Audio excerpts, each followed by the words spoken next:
Hello friends, welcome to my new vlog. আশা করি তোমরা সকলে ভালো আছো, সুস্থ আছো ভগবানের আশীর্বাদে। চলো আজকে আমি আমার একটা ভ্লগে নিয়ে চলে যাই। সকাল হতে হতেই সূর্য ওঠার সাথে সাথে ভাবছি কোথায় যাওয়া যায়, তাই বেরিয়ে তো পড়তেই হবে। আর কোথায় যাব মানে কোনো একটা ভালো সুন্দর একটা জায়গার সন্ধানে তোমাদেরকেও নিয়ে যাব, তাই না? আমি আমার পক্ষী রাজে করে বেরিয়ে পড়লাম মনের একাকিত্ব দূর করার জন্যে। আর একাকিত্ব মানে ভগবানের নাম নিতে হয়। জয় মা। চলো যাওয়া যাক। এটা হলো সেই পুকুর, যেই পুকুরে মায়ের পুজোর ঘট নেওয়া হয়। পুকুরটা দেখে বোঝা যাচ্ছে পুকুরটা খুব প্রাচীন, একটা পুরনো, চারিদিকে ভেঙে চুরে গেছে। তাহলেও পুকুরটার ঐতিহ্য সত্যি এখনো জ্বলজ্বল করছে। পুকুরটাকে দেখলেই কেমন যেন গাটা ছমছম করে ওঠে। সত্যি মায়ের কি অশেষ লীলা, তাই না?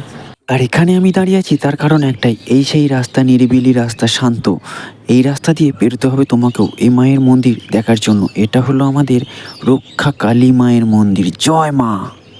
মা, মাগো, মঙ্গল করো মা, সকলের মঙ্গল করো। আর তোমরা তো জানোই আমি আমার এলাকার চারপাশে সুন্দর সুন্দর মন্দিরগুলো এখন তুলে ধরছি আমার ভ্লগের মাধ্যমে তোমাদের সামনে। আর এটা তুলে ধরবো না সেটা তো হয় না, এই পুকুরের পাড়ে এসে এই মন্দিরটাকে তো আমায় তুলে ধরতেই হতো, তাই না? এই দুদিনের পৃথিবীতে একা এসেছিলাম, একা চলে যেতে হবে। আর সেখানেই মায়ের মতো কারোর সঙ্গে দেখা হবে, সেটাই স্বাভাবিক, তাই? পুকুরটা ভেঙে চুরে গেলে পুকুরটার চারপাশে কিন্তু জনবসতিতে ভর্তি। তোমরা ভাবছো এইসব কিছু দেখাচ্ছি, কিন্তু মাকে এখন দেখাবো কখন? মায়ের মন্দির, মায়ের সব কিছু দেখাবো কখন? অবশ্যই দেখাবো, তার জন্য একটু ওয়েট করতে হবে, তাই না? চলো মন্দিরে যাওয়া যাক। এটা হলো একটা মনসা মন্দির, পাশে কালী মূর্তি পাশাপাশি রাখা আছে। এটা একটা গ্রাম্য মন্দির, খুব ছোট হলেও মন্দিরটার ঐতিহ্য হচ্ছে। এই হলো আমাদের রক্ষা কালী মায়ের মন্দির।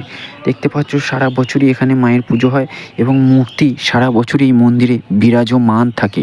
সত্যি মায়ের সামনে দাঁড়ালে মনটাই একটা অন্য রকম হয়ে ওঠে, তাই না? হয়তো খুব বেশি মন্দিরটা বড় নয়, খুব ছোটোর ওপরেই মন্দিরটা, তাহলেও এটা মায়ের তো মন্দির। আর মায়ের সন্তান হিসেবে মায়ের কাছে আসবো না সেটা তো হয়। জয় মা।